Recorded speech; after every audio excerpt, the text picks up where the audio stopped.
Welcome back.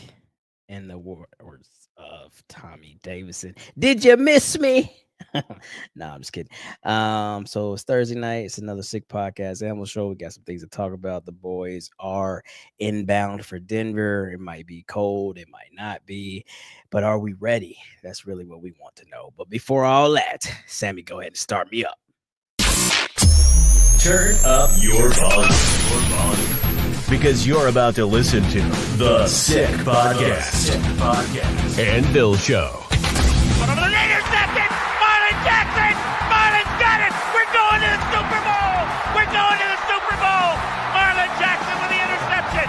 He picked off Tom Brady! The sickest Indianapolis Colts podcast. It's gonna be sick. And like always, before we start, let's get a word from our sponsor.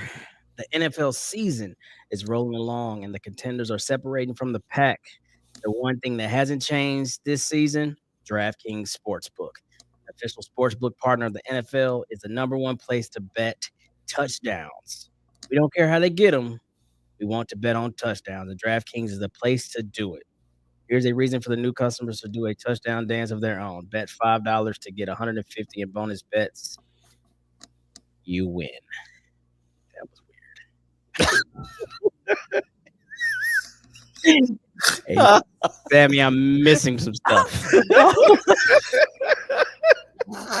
Later promo. Gambling problem? Call 1-800-GAMBLER. In New York, call 877-8-HOPE-NY or text HOPE-NY 467-369. In Connecticut, help is available for problem gambling. Call 888-789-7777 or visit ccpg.org. Please play responsibly. On behalf of Boot Hill Casino and Resort in Kansas, 21 and over. Age and eligibility varies by jurisdiction. Void in Ontario. Bet must win to receive reward. Bonus bets expire 168 hours after issuance. For additional terms and responsible gaming resources, see dkng.co/ftball. And let's officially start the show.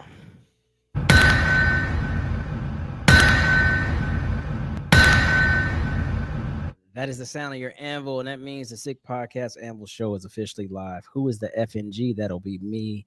I was missing some stuff or expecting some more or whatever because it just ended. And thank you for just throwing a promo up because I don't know where the rest of. I was ready to read a whole bunch more. There wasn't even no SICK sports. You know how we do. Anyway, go bet, make some money for DraftKings so they can pay us. Yes. All right, Chris. I know I missed Tuesday night. You, Patrick, and who was on? Adam J. Had quite the conversation. Pat doing a lot of Homer stuff like he always do. First off, shout out to Pat. He did have successful surgery today. Man, he was whining like a baby and all these other things, but he is okay. So for all of you that love him, he loves you too, and he thanks you for his prayers. He's doing fine. Now we can talk about what happens this weekend and if there's ever a game that meant something to this organization as an entirety. We're talking about week 15, 2024. Colts at Broncos, 2:25 Mountain Time. And the reason why I say it means something to an organization because I believe if we don't win this game, the playoff hope, as it sits now, is completely sailed. Severely diminishes, yes. And to make it even more grimy, there will be changes to be made. It might be an end of an era. Some may cheer that, some may jeer that, whatever it may have you. But a lot rides on a week 15 game in 2024 and this current roster and this franchise as a whole. So, Chris, we're going to kick the door down. During bye week, it seems like the boys are pretty quiet, as maybe they should be. Go and, relax, recoup, go see family if they don't live in the city of Indianapolis, whatever you may have you.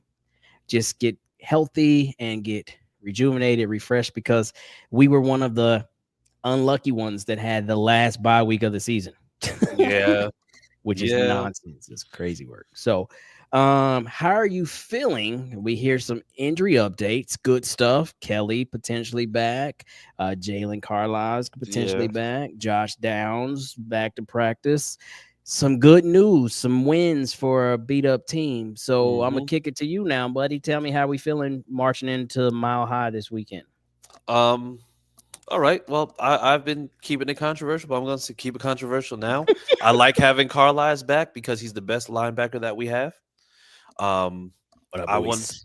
I want to say it's just like having Josh Downs is great because he's the best wide receiver we have.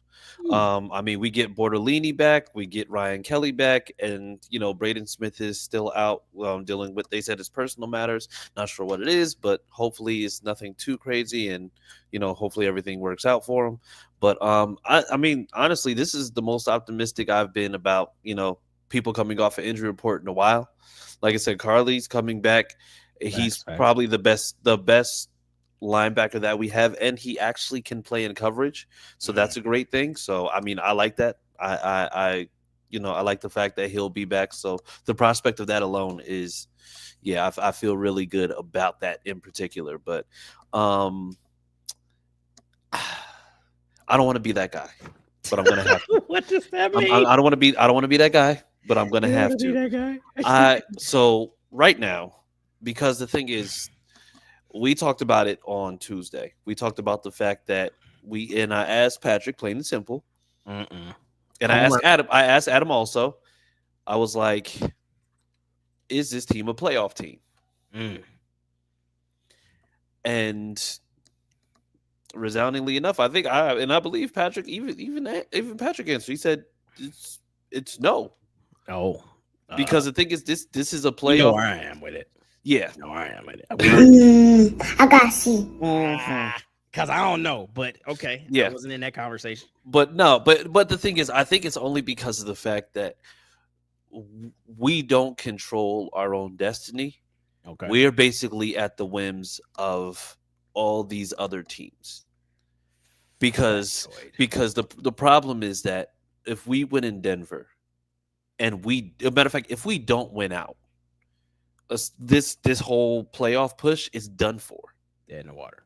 And the thing is, there's too many outside mitigating factors for us to stay, because they even talked about the fact that, oh, well, what if Kansas City sits their starters in that last game that they have against the Broncos? If you believe that in a division rivalry, the Chiefs are going to end up sitting their starters, knowing that they're going to have a bye anyway going into the playoffs, that's crazy. Like you're not going to do that. It's nasty work. And it's tough to sit there and say, oh yeah, like this is a playoff team, because everybody's trying to justify it somehow, but this team isn't a playoff team. We're hopeful as hell, but the thing is, we're not a playoff team. And I mean, honestly, I see. Well, damn it, I thought we were to start the season. I see things from two perspectives. We get into the playoffs. What does that mean? We may possibly win a game depending on who we go against. I don't even think that's possible. But the thing is, we get into the playoffs to say that we got into the playoffs, just for us to say now going into the offseason, Chris Ballard safe, Gus Bradley safe, and we're going to go into the next offseason doing the exact same stuff that we've been doing. Oh, Gus Bradley is never safe. I think that ship has sailed. Now the others, Chris Ballard, of course, the head coach, other staff members, they're probably fine. Gus Bradley has just been at the bottom since he started with us. Like I don't know. Like you mentioned on Tuesday night, excuse me, we were not higher than 17 in any category. Yeah. And the categories that really matter were like 26 or beyond. Yeah, we are literally like the highest I think we have is like 27. Yes. And that in and of itself is crazy, because how are we supposed to justify going into a playoff push that we have a bottom 5 defense and our offense is still technically trying to figure it out? Our offense has moments, but they have not been able to string together consistent excellence to be able to justify that we can get into a shootout with another team if it ends up coming to that. Okay, so let's do this, because now this is very interesting. Let's just talk about what's in front of us. First off, can we put 4 together? Because my question is, when the last time we won 4 straight? Somebody that's listening in the chat, go ahead and populate that so we can bring that up. I feel like it's been a minute since we won 4 straight. Did we ever win 4 straight any period last year? I remember we had some times doing Frank Wright where we maybe ran off 4 in a row or something like that. The whole 1-0 movement, go 1-0, but I don't remember doing that recently. Yeah, I don't think we've done it recently. I think the last time that I can remember us having a streak like that was the luck year when we went 9-1 after starting out 1-5. Oh. Okay, good God. Wait a minute. That's a long time ago. But here we go. Like, let's really focus on that. So, I mean, got to take the games in ahead of you. But we know 2 of our last 4 are divisional games and throw the records out the window. Right? Like, we got to play the Titans, we got to play the Jags. Both have been thorns in our side at certain points and big moments, mainly the Jags. And that's the last game of the season. Okay. So I'm looking at that and I know it's looking real promising. You got after this game, you got the Giants, then you got, the Titans, and then you got the Jags. It sounds really good. But I don't know if this team has shown us that they can win 4 in a row, because consistency is something that has lacked like tremendously, right? So I'll just ask you that flat out, yes, no. Can we win 4 in a row in your opinion? No. Okay, well, thank you for playing, Chris. Go see the guy; they'll give you prizes. You betcha. No, that might have been the fast. I mean, that was record speed. Mike Tyson knockout 1980 speed. Like, no. The answer is no, because we haven't. What have we done consistently all season in terms of from a positive team standpoint? What have we actually been able to do consistently? Not even over 4 games. Let's just say over 2, maybe even 3. What have we been able to do in a solid way what have we been able to do, period, over a 2-game span that will go and say, you know what? We could potentially go ahead and do that over 4 games, because we haven't been able to run consistently. We have been able to pass consistently. We have been able to stop the run consistently. We have been able to stop the pass consistently. And those are just the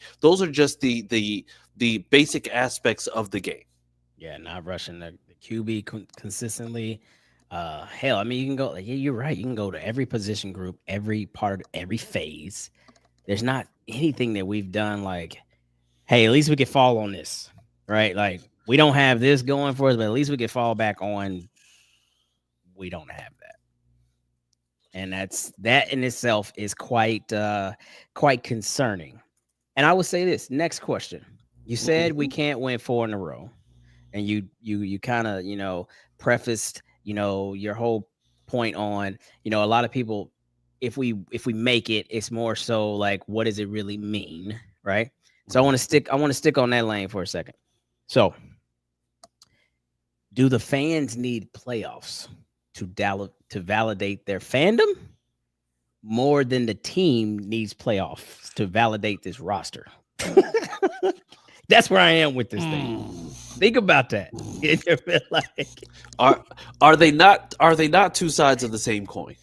Yeah, slightly, but I mean, we both are in multiple groups and we rep Colts Nation hard. And you got to lean one way on this. And I'm starting to lean that way. Maybe you don't have one of those things that everybody talks about, talking about the other groups in our division or the other teams in our division. But we keep leaning on a 2007 Super Bowl victory, 2006 season, 2007 calendar year victory. And it's like, okay, I'll give you that. And then the last time you guys won a division was 2014. Okay, I'll give you that. And then so do we need to start validating our fandom and like this team is giving us something? Or is it the team itself? Like, you believe in these players because you have mentioned this. Our organizational leader said, hey, we believe in our guys. So where are we? We are at a crossroads where I feel like fans, because we keep talking about them not showing up to the stadium, go to Detroit game, go to Buffalo game. Hey, look, people are getting mad because people are defending the organization and not supporting the team or whatever you want to look at it. But do we need this to be able to just beat our chest a little bit as fans, or like, is this more about validating this roster? Because shit, man. It's a big fandom thing, right? Because the thing is, we keep on hearing, because like I said, I don't think there's anybody who has gone to bat this year for Gus Bradley, right? If they are, they need to be checked. Okay, if they have. I mean, they need so to be yes, checked so there's been nobody that's been going to bat for Gus Bradley, not even and a homer also we keep on hearing about the fact that it's just like, oh, the tight ends are bad, right? But the thing is, when we're talking about, like, they're just saying, you know what, we need to make playoffs. We need to make playoffs. And I was in a space last night. It's just like, I don't know if you are on Twitter at all, but Cole's fan Cole, good friend of ours, always shouts us out. So, Yeah, Cole, good guy. So we go and, in that space, they're talking about making the push for playoffs. And for me, understanding it, because the thing is, when I'm talking about football, like I watch football, I'll watch all 32 teams. I'm just a football fan. I'm a Colts fan, but I'm a football fan. But the thing is also, from a business standpoint, if we're talking about the fact, mind you, if Chris Ballard needed anything, he needs this playoffs. And he needs the playoffs because of the fact that if you end up making the moves that you make, doing the things that you do, the only way to justify that you're even remotely there is to be able to make the playoffs. Now, if you make the playoffs in this scenario and you don't win the division, it's still a win over what you got from last year, because that would mean that you're potentially same wins or maybe one win better if you win out, and then you end up going to the playoffs, which means that everything that you did is then justified. Now, the crazy thing is, when it comes to fans, we don't like Gus Bradley. We know that he's bad. Bottom five, bottom six in every statistical category in terms of a team defense. Pure nasty work. But if he ends up making the playoffs, you have no justification to not bring him back for next year and say, oh, yeah, well, if we get this guy and this guy, then that means we'll be better. Oh, absolutely. Plenty of justification. If we make the playoffs, it's literally number 5. Yes. So number 5, yes, all the way alive. So, and that's the craziest part about it is the fact that we want to be in the playoffs so bad, knowing that it's going to be very hard for us to compete with any of those teams, maybe outside of Houston. Because if we're coming in, we're potentially coming in as a 7 seed. As a 7 seed, the number 2 seed right now is Buffalo. Uh-huh. So we're going to Buffalo if we end up getting into the playoffs. Now, we played Buffalo already. They won 30-20. Okay, fair. They won 30-20 in a dome. We're going to have to go to them. We're potentially going to have to play in what may be 2 feet of snow in the dead of winter in Orchard Park. So that right there in and of itself is crazy. Suited for them. But yes. I like how we're built for that game. We don't have to preview it because it's not a game yet. But yeah, I like how we're built for that game. So then, and if we're not going to do that, then we're potentially going to either Baltimore or we're going to Pittsburgh. I'm okay with either one of those. I'm okay with Pittsburgh. I don't know about Baltimore because the thing is, Lamar will dice our ass up. I don't trust it. Played him last year. But the thing is, if we're talking about, like, we want to make this push, we want to get into playoffs. But the thing is, getting into playoffs means that we did well enough to get there, right? But the thing is, that means that everything that was done this past offseason, the not doing a damn thing when it came to free agency other than picking up a D-tackle reject from Miami who already lost a D-tackle, and picking up Joe Flacco was justified. That means that drafting the guys that you drafted, and now all the guys that you drafted after round 4 are now gone off the roster, that was justified. Hold on. Okay. Wait a minute. I won't say that, because there's other things that go into that equation. Like, we benched a kid who then found himself because of the benching, right? Mm-hmm. We also dealt with these injuries, such as losing cornerbacks before the season started. Again, not bringing, Jelani Woods in because of injury before the season. Again. So I hear what you're saying. And I don't think by any means, and this is not me being a homer, but I don't think by any means that anybody that's in an organizational leadership role thinks that they can run it back with this same squad because we made the playoffs. So now I'm projecting. We make the playoffs, we exit in wild card. Cool. Let's run it back. We ready. Nah. That ain't justified. But if Chris Ballard is there, even if it's not justified, how is that process going to change? I mean, you're right. We have seen this show, and we have lived it. We have breathed it, and so again, thinking that something different is going to change right now would fall into the insanity category. You're absolutely right. But I just believe that if you are really, really believing in what you see in the kid, and you understand what's not there, because honestly, what's not there truly really lies on the defensive side of the ball than on the offensive side of the ball. Sure, we got to clean up the tight end group. Sure, we should start, picking and choosing, looking at some more linemen because of age, because people might not come back, i.e. Kelly, whatever. Glow brought him back, but is he the future? Probably not at 32. Moral of the story is, yes, you're still going to have to always improve that part. Looking at Jonathan Taylor, hey, you want to maybe bring in another guy, start that transition. I don't know. But the truth of the matter is the work is to be done on the defensive side, starting with a new DC and then everything else that you want to do. So I believe if they believe in the kid and they say, hey, look, man, at 22 years old now, 23 years old next year, whatever, we got somebody. I think they have to do things differently, whatever that looks like. I don't fucking know, but you're right. Trying to say what it looks like today is insane because it's looked the same for 8 years. And that's the thing, because we, like I said, what we can see as what should be comment. Thank you, Luis. I'm not no Clyde mask. First off, that's not even defense. That's just being logical. You know what? but here, Clyde, I'm gonna say it like this. I'm gonna say it like this, right? I'm gonna say it like this. This is what we know and what we understand to be true is the fact that there is a philosophy in place that says that we believe in just organically building a team and not doing anything else because if you spend money on a veteran to bring in, then that means that you're potentially going and wasting money.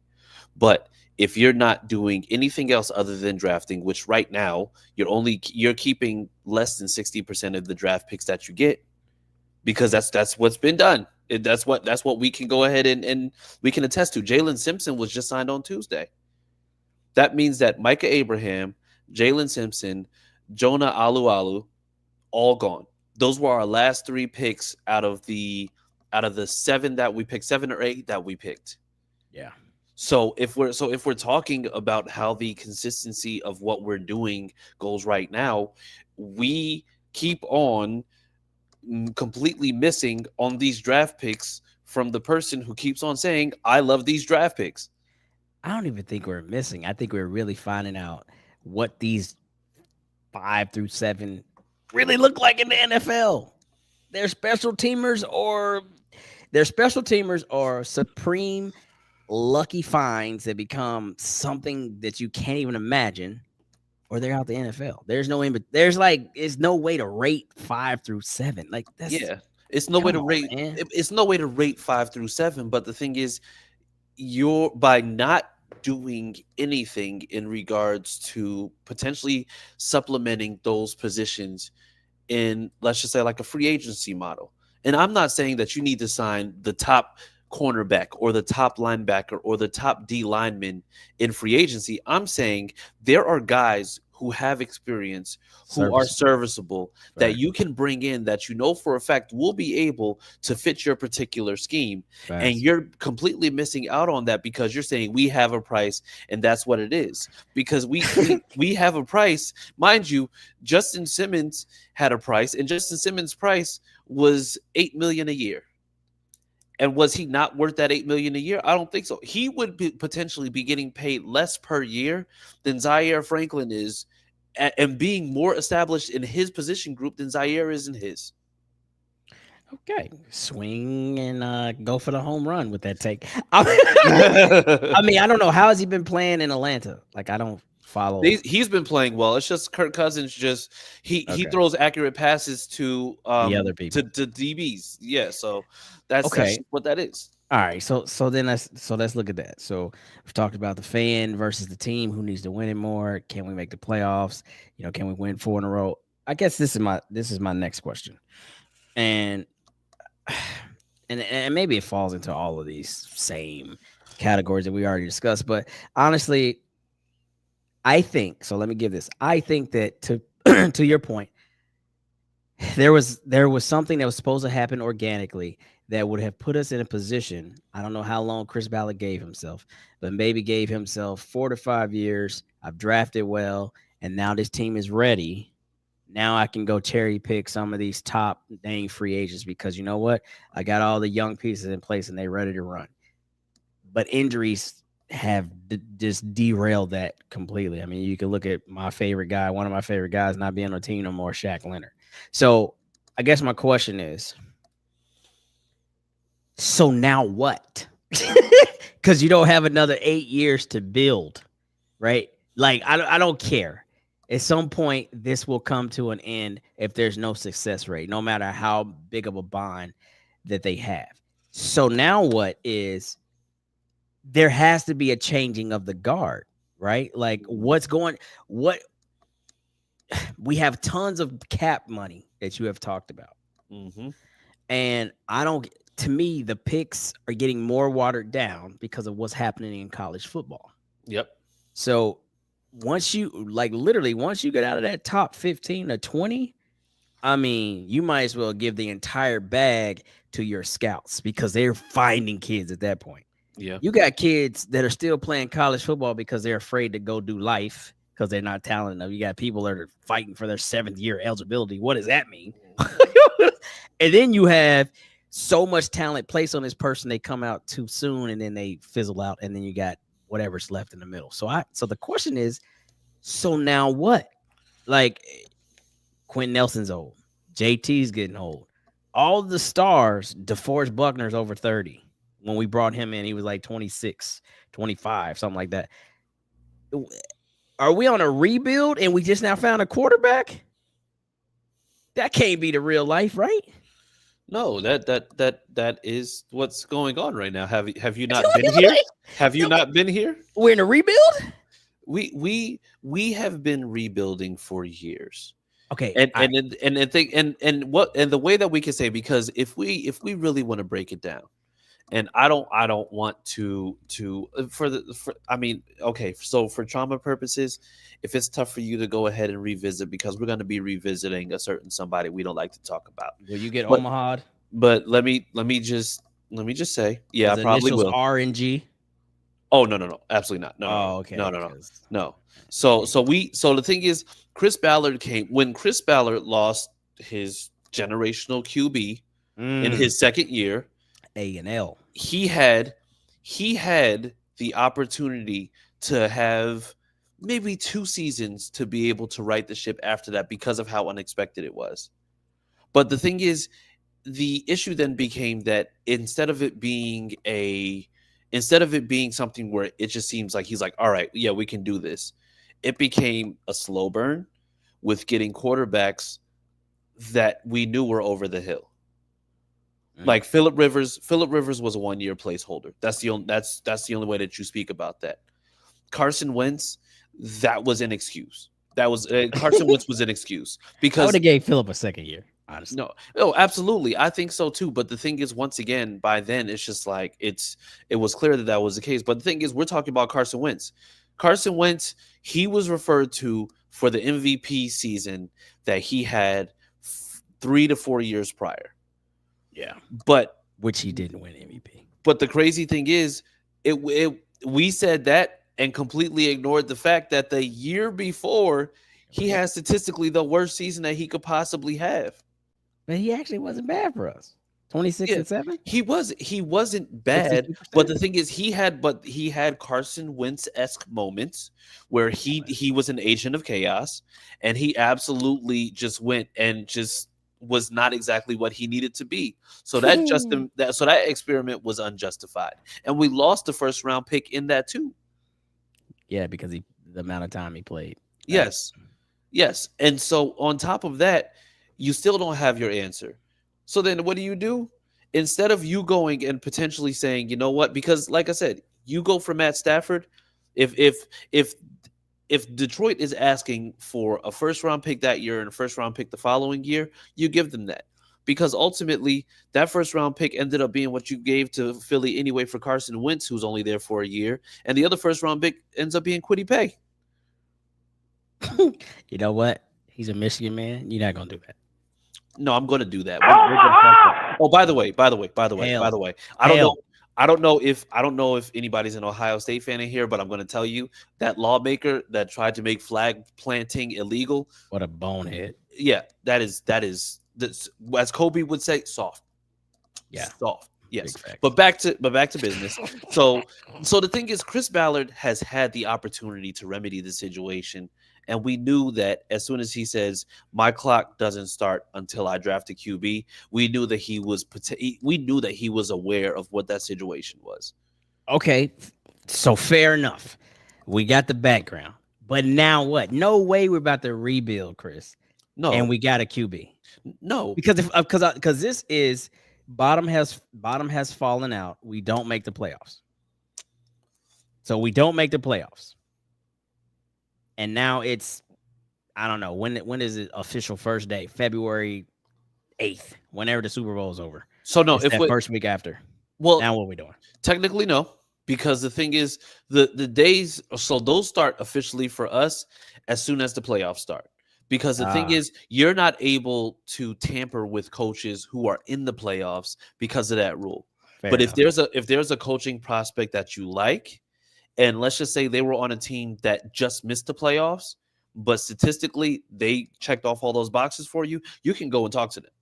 Okay, but that's just the coach. I'm talking about like player wise, because they start their draft boards probably the first day that they're out. Oh yeah, absolutely. But I'm saying, are we looking at like, ooh, can we trade this guy, whoever that guy is? Yeah. Are we moving on from this guy? Are we blowing this fucking thing up? Oh, this guy is going to be a free agent this year. This is the guy we want. We're willing to throw, the barn keys at him. I feel like that's what the question becomes, because it is insane to have all these years, as you described, not having a quarterback and suffering like we did, to now have a young quarterback still on his deal. And seemingly like he's rising, he's going upward, and then say we're gonna snatch his legs out by rebuilding. Yeah, that can't be what happens. So you know what? You know what's crazy about that? We don't need to rebuild. We don't need to rebuild this team to be a competitive team. Okay, fair. I don't think so. The changes that you could potentially make, and I think I say his name on here every week. Look at what Brian Flores is doing in Minnesota. You have two maybe three marquee players.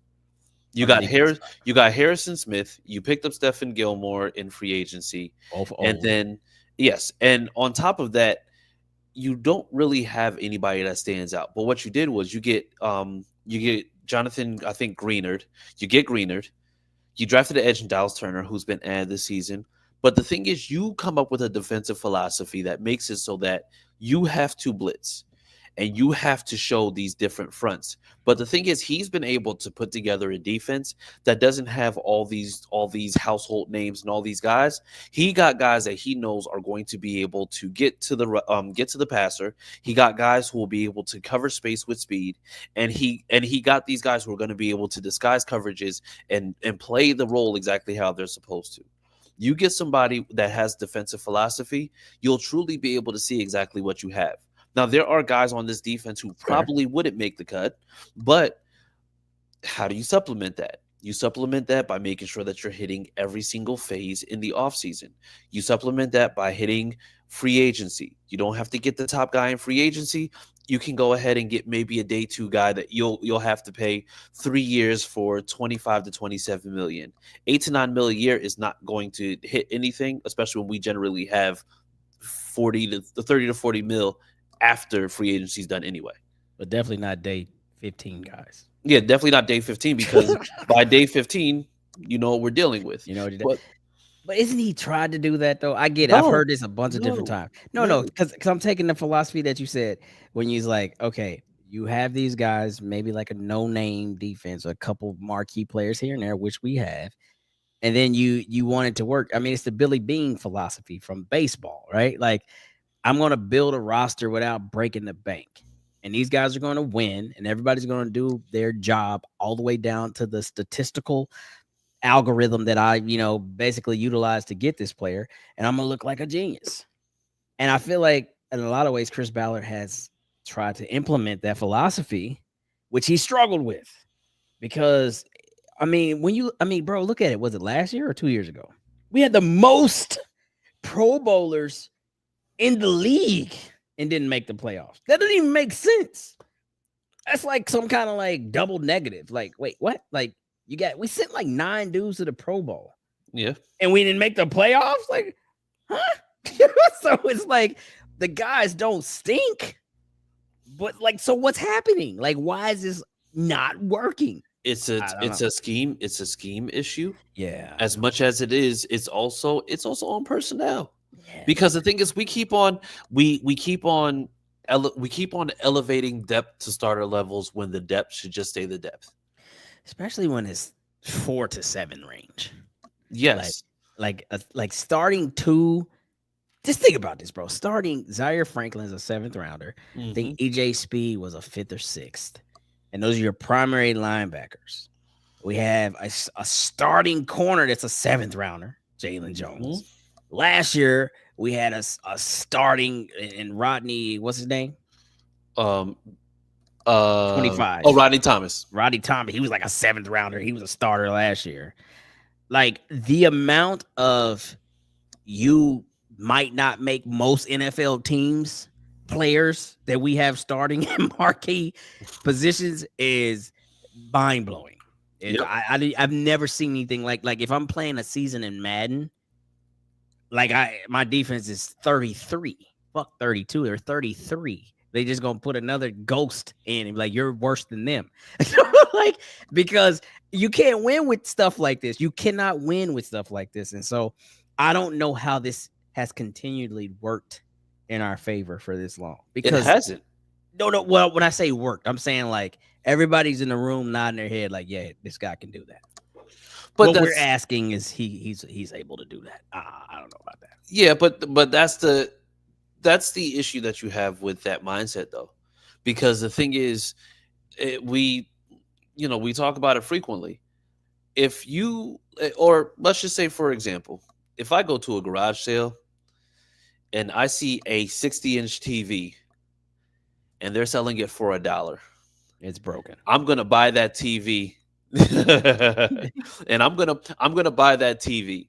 And you know what I'm gonna say? If it works, fantastic. It's exceeding expectations. If it doesn't work, I got it for $1. And the thing is, when we talk about how these draft picks go, I'm talking about these draft picks because of the fact that if you get a 7th rounder, the thought process is going to be, if it's fantastic, then you know what? We struck gold. We put pressure. It became a diamond. If it doesn't work, nothing for it. if it doesn't work, it was a 7th rounder, and that's all that was. Yeah, and we can wash the sin away and move forward. No, you're right. Look, man, damn all that. We got about 10 minutes to talk about Denver because I don't even know how we got here. But that's what happens when you're having a frustrating season. You're 6-7 coming off the bye week. You're the last bye week of the year. You have a favorable schedule, but there's so many what ifs and maybes and whatever else. And so this is where you are. You're always evaluating the same mind-numbing thing. So let's go to Denver. Bo Nix.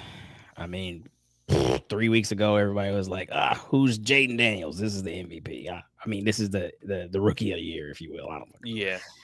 I don't know if I want to get into that type of mess, but I have watched the kid play. You've been in college for 5-6 years. You got a lot of experience. He plays that way. Yeah. Sean Payton likes to push the ball up the field. He's going to throw it deep. You look at his completion percentage the last time they played 2 weeks ago. Wasn't great, about 50%, but it did enough to get the job done. Yeah. His line has been playing pretty decent. All of the receivers are tall guys, 6'2" or greater. Yeah. They got speed. Their running back room. You might not know their names in the household, but they get the job done. It's a nitty-gritty team. Sitting back in their home field and letting them dink and dunk is not how you beat this team. And so coming off a bye week, I don't know what we can do to adjust because that's what we did in New England. We let Drake May just dink and dunk us up and down the field and have all these numbers and stats. And, like, you got to be able to do something about that. And now it's that time of year where every game counts. Literally. We can't play like that. Yeah. So, how do we beat this team? I mean, honestly, what are you going to point to? I'm going to say it's just like you just got to consistently put pressure on Bo Nix. That's it. Like, the thing that irritates me about this defense is the fact that we've played a lot of rookie quarterbacks. And we've played cooked. we've played a lot of rookie quarterbacks, and we just gave them the opportunity to be able to throw and get into pockets and get comfortable and do exactly what it is that we believe that they shouldn't be able to do. So, like, for example, if we go back in time, Bill Belichick was the best at stopping rookie quarterbacks because he was making sure that he was applying pressure at a phenomenal rate. We don't do any of that. Not even We gave Drake May some of the biggest pockets to be able to just go and throw into, just making sure that he's not beating us deep. Which is crazy because who can do it on who was the never mind. Let me slow down. Literally, it's just like who was supposed to be beating us deep? Kendrick Bourne? What the what they just cut him. The Patriots just cut Kendrick Bourne, and now Keyshawn Bout is their number one receiver. And yet you gave him on a 3rd and 12, you gave him this giant pocket to be able to operate from, not going after him. If Gus Bradley wants to prove that he is 100% able to do what he needs to do, then he needs to make sure that he's dialing up pressure at a crazy rate. Like, I want to see speed in there blitzing. I want to see Latu in there. I want to see them overload blitzing. I want to see them being able to create pressure at a high enough level because, I mean, why not? Why not? We've played against too many youthful quarterbacks that were just able to assert dominance in ways that they should never have been able to. Bro, we were coming off a season where we had a franchise record for sacks, bro. That, like, more than when Freeney and Mathis were there. We had more sacks last year. And we brought everybody back that was on that team that contributed to that and added a guy in Latu who has 4 of his own or whatever it is.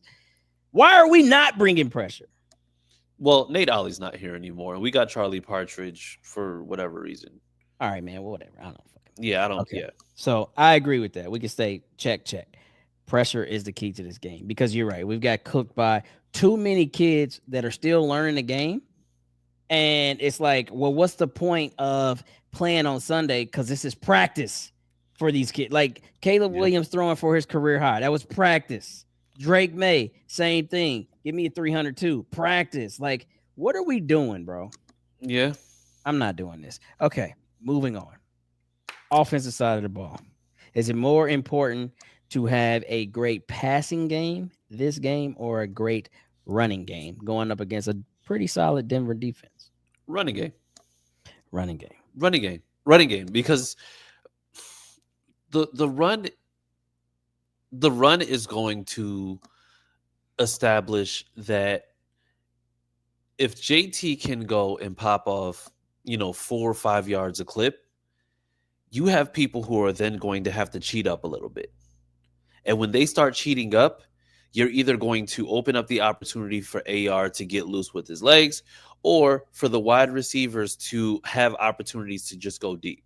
Now, we know Pat Surtain II is top notch. He's best. Yeah, he's honestly best in the league.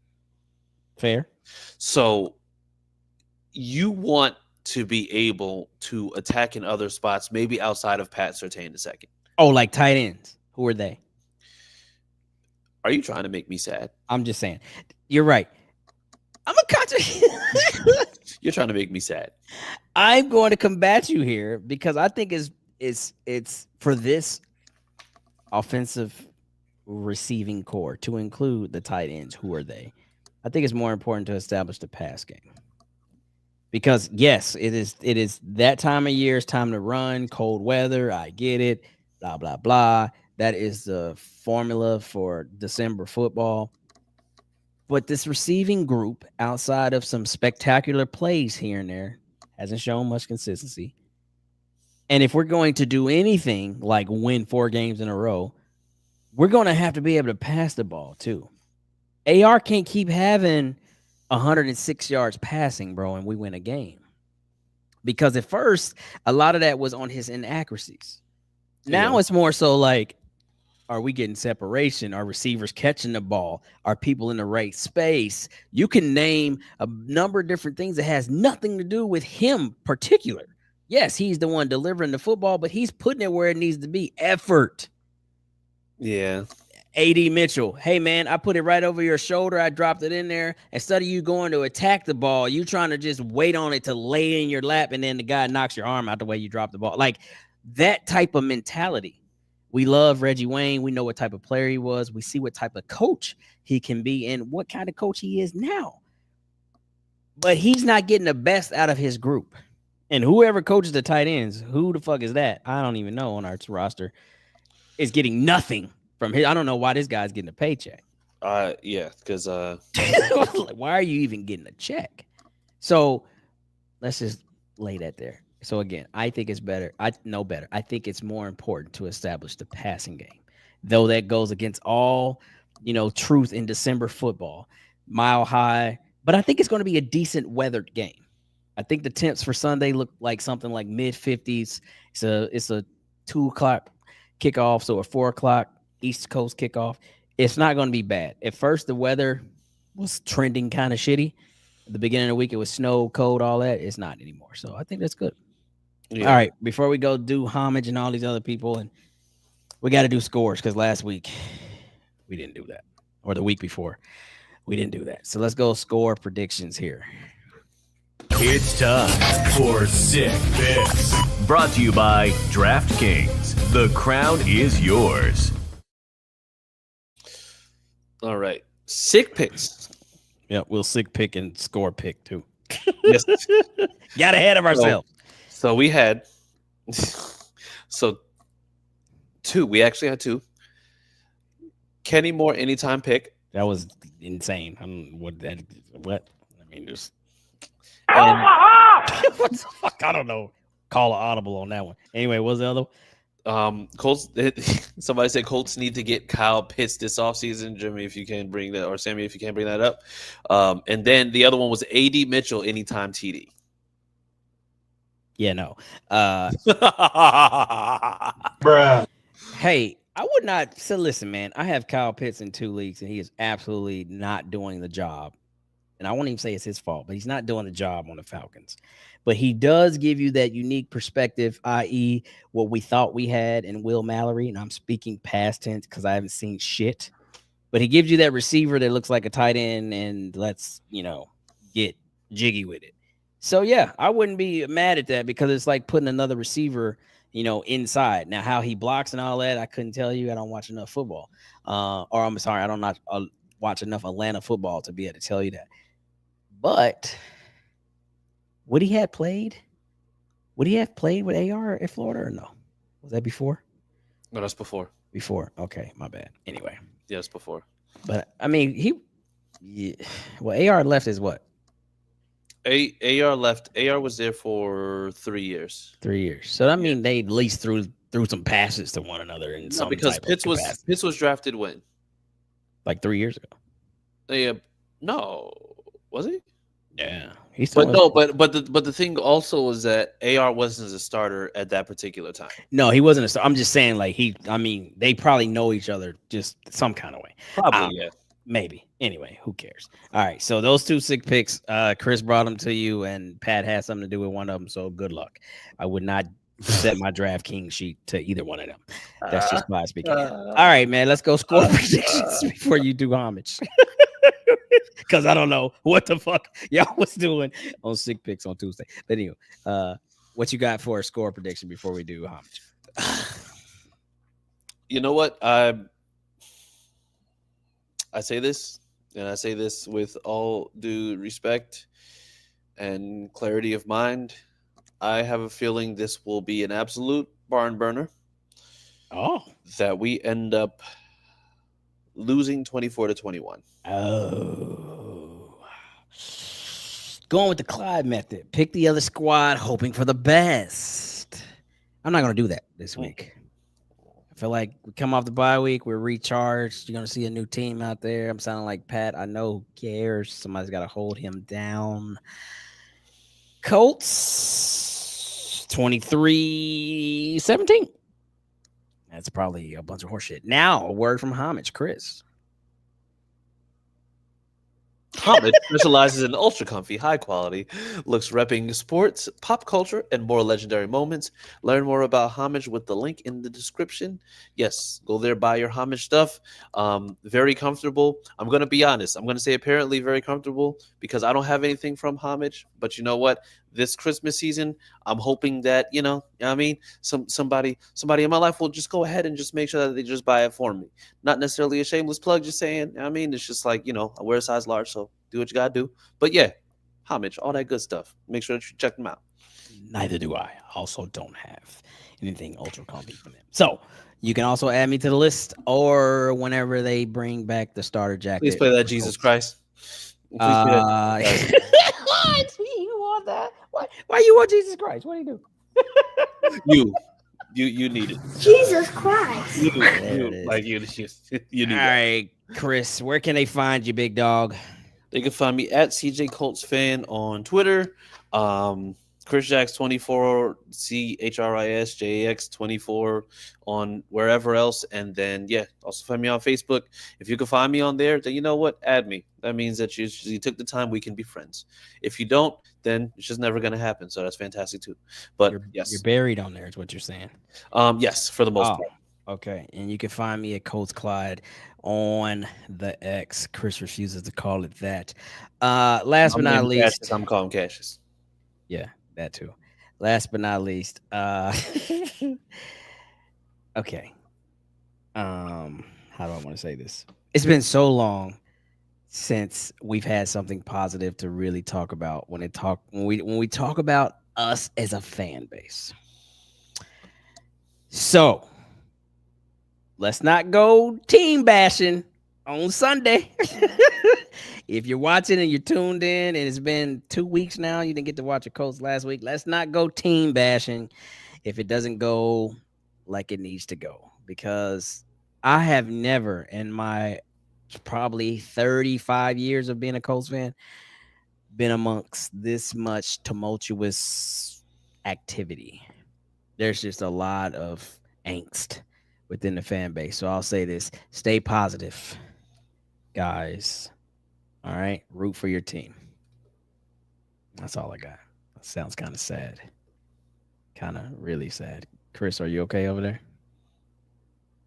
He's not okay. See, like the thing is, I don't like how you just went and like you gave us this thing where you're just talking about, you picking the Colts. What you doing? And then you immediately pivoted to, you guys, you can't talk about the team that way. It's like you're saying, yeah, we're going to win. Jesus Christ. But here we go with when we lose, here's what I want you to do. It was the most contradictory nonsense that I've ever seen from you in my life, Clyde. You got to talk people through times, bro, because we don't know how to act. As soon as the clock goes zeros and we lose, what is Facebook gonna do? No, hell no. You gotta listen. You gotta stand on the 10 toes, 8 toes if you're primetime Sanders. All right. You gotta be able to go ahead. You got to be able to go and say unequivocally, this is what's going to happen. Here's what we're going to do. And you don't sit there and buffer it afterwards, because now you've planted the seed. You've planted the seed of inspiration, followed by immediately bringing in the truck to plant the 60-foot tree of doubt right above that seed.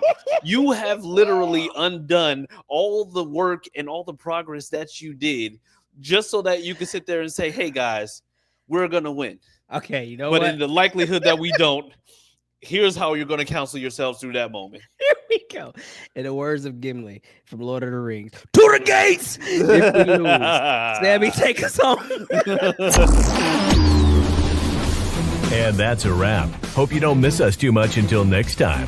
Follow the Sick Podcast and Bill Show on YouTube, Instagram, Facebook, Google Play, and Apple Podcasts.